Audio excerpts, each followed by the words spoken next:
Hi friends, flavour by Shiba ಚಾನೆಲ್ಗೆ ಸ್ವಾಗತ. ಇವತ್ತು ನಾನು ನಿಮಗೆ ಚಿಕನ್ ಲಿವರಲ್ಲಿ ಒಂದು ಡ್ರೈ ಫ್ರೈ ಮಾಡೋದು ಹೇಗೆ ಅಂತ ತೋರಿಸ್ಕೊಡ್ತೀನಿ. ಪೆಪ್ಪರ್ ಡ್ರೈ ಇದು ಸಖತ್ತಾಗಿರುತ್ತೆ. ಏನಾದರೂ ಅನ್ನ, ರಸಮು, ಮೊಸರು ಸಾರು, ಬೇಳೆ ಸಾರು ಅದಕ್ಕೆಲ್ಲ ಸೈಡ್ಗೂ ಚೆನ್ನಾಗಿರುತ್ತೆ, ಸ್ಟಾರ್ಟರ್ಸ್ ಆಗಿಯೂ ಚೆನ್ನಾಗಿರುತ್ತೆ. ನೋಡಿ, ಇದು ಫ್ರೈ ಮಾಡಿ ಇಟ್ಟಿರೋದು ಎಷ್ಟು ಚೆನ್ನಾಗಿ ಅನಿಸುತ್ತೆ, ತಿನ್ನಬೇಕು ಅನಿಸುತ್ತೆ ಅಲ್ವಾ. ಒಂದೊಂದು ಪೀಸ್ಗೂ ಚೆಂದ ಉಪ್ಪು ಖಾರ ಎಲ್ಲ ಹಿಡಿದಿರುತ್ತೆ. ಅದು ಲಿವರ್ ಅಂತಲೇ ನಿಮ್ಗೆ ಗೊತ್ತಾಗೋದಿಲ್ಲ, ತಿನ್ನುವಾಗ ಅಷ್ಟು ಟೇಸ್ಟಿಯಾಗಿರುತ್ತೆ. ನೋಡಿ, ಚಿಕನ್ ಲಿವರ್ನ ಸಣ್ಣ ಸಣ್ಣದಾಗಿ ಕಟ್ ಮಾಡ್ಕೊಂಡಿದ್ದೀನಿ. ಅದೆಲ್ಲ ಚೆನ್ನಾಗಿ ತೊಳೆದು ರೆಡಿ ಮಾಡಿ ಇಟ್ಕೊಂಡಿದ್ದೀನಿ. ಈಗ ಬಾಣಲಿಲಿ ಸ್ವಲ್ಪ ಎಣ್ಣೆ ಜಾಸ್ತಿ ಹಾಕಿಬಿಟ್ಟು ನೋಡಿ, 2 ಸಣ್ಣ ಸಣ್ಣ ಸೈಜ್ದು ಈರುಳ್ಳಿ ತೊಗೊಂಡಿದ್ದೀನಿ. ಆನಿಯನ್ 2 ಈರುಳ್ಳಿ ತೊಗೊಂಡಿದ್ದೀನಿ. ಅದನ್ನ ಸಣ್ಣದಾಗಿ ಚಾಪ್ ಮಾಡ್ಕೊಂಡಿದ್ದೀನಿ. ಮತ್ತು ಕರಿಬೇವಿನ ಸೊಪ್ಪು ಒಂದು 4 ಹಸಿಮೆಣಸಿನ್ಕಾಯಿನ ಉದ್ದುದ್ದಕ್ಕೆ ಸೀಳಾಕಿದ್ದೀನಿ. ಖಾರ ಚೆನ್ನಾಗಿ ತಿನ್ನೋರಿದ್ದರೆ ಅದ್ರ ಜೊತೆಗೆ ತಿನ್ಕೊಳ್ಬೋದು. ಹಸಿಮೆಣಸಿನ್ಕಾಯಿ ಚೆನ್ನಾಗಿ ಎಣ್ಣೆಯಲ್ಲಿ ಫ್ರೈ ಆಗಿರುತ್ತೆ.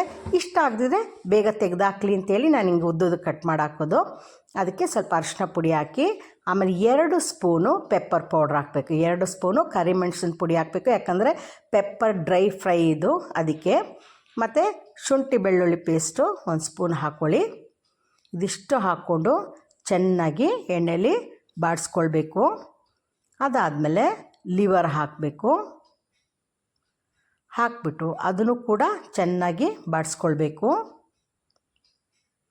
ಆ ಈರುಳ್ಳಿ, ಹಸಿಮೆಣಸಿನ್ಕಾಯಿ, ಕರ್ಬೇವಿನ ಸೊಪ್ಪು, ಪೆಪ್ಪರ್ ಪೌಡರ್ ಅದೆಲ್ಲವೂ ಕರೆಕ್ಟಾಗಿ ಹೊಂದ್ಕೊಳ್ಬೇಕು. ಹಾಗೆಲ್ಲ ಮಿಕ್ಸ್ ಮಾಡಿಬಿಟ್ಟು ಅದನ್ನು ಮುಚ್ಚಿಡಿ.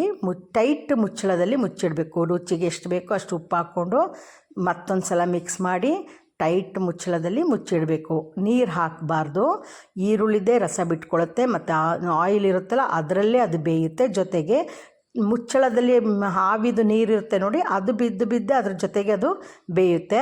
ಹಾಗಾಗಿ ನೀರನ್ನ ಹಾಕಬಾರ್ದು. ನೋಡಿ, ಈಗಲೇ ಅದು ಡ್ರೈ ಆಗಿದೆ. ಮತ್ತು ಇನ್ನೊಂದು ಟ್ರಿಪ್ ಚೆನ್ನಾಗಿ ಮಿಕ್ಸ್ ಮಾಡಿಬಿಟ್ಟು ಪುನಃ ಮುಚ್ಚಿಡಿ. ಇನ್ನೊಂದು 2 ನಿಮಿಷ ಹಾಗೇ ಡ್ರೈ ಆಗಲಿ. ನೋಡಿ, ರೆಡಿ ಆಗಿದೆ. ಈಗ ಬೇಗ ಆಗುತ್ತೆ, 5 to 10 ಮಿನಿಟ್ಸ್ ಒಳಗಡೆಗೆ ಆಗುತ್ತೆ. ಅದಕ್ಕೆ ಕೊತ್ತಂಬರಿ ಸೊಪ್ಪು ಹಾಕ್ಕೊಳ್ಳಿ. ಈಗ ಸರ್ವ್ ಮಾಡ್ಕೊಳ್ಳಿ. ಅದು ತಿನ್ನಲಿಕ್ಕೆ ಎಷ್ಟು ಚೆನ್ನಾಗಿರುತ್ತೆ ಅಂದರೆ ಚಪಾತಿ ಜೊತೆಗೆ ತಿನ್ಬೋದು, ಬರೀ ಹಾಗೇ ತಿನ್ಬೋದು, ಊಟದ ಜೊತೆ ನಂಚ್ಕೊಂಡು ತಿನ್ಬೋದು. ತುಂಬ ಚೆನ್ನಾಗಿರುತ್ತೆ. ಮತ್ತು ಲಿವರ್ ಸಾಫ್ಟಾಗಿರೋದಕ್ಕೆ ಮಕ್ಕಳಿಗೆ, ವಯಸ್ಸಾದವ್ರಿಗೆಲ್ಲ ತಿನ್ನಲಿಕ್ಕೆ ತುಂಬ ಚೆನ್ನಾಗಿ ಅನಿಸುತ್ತೆ ಅದು. ಇದನ್ನ ಖಂಡಿತ ಇವತ್ತು ನೀವು ಮಾಡಬೇಕು. ಇವತ್ತು ರಜಾ ಇದೆ, ಸಂಡೇ ಆದ್ದರಿಂದ ನೀವು ಖಂಡಿತ ಇದು ಮಾಡಿ.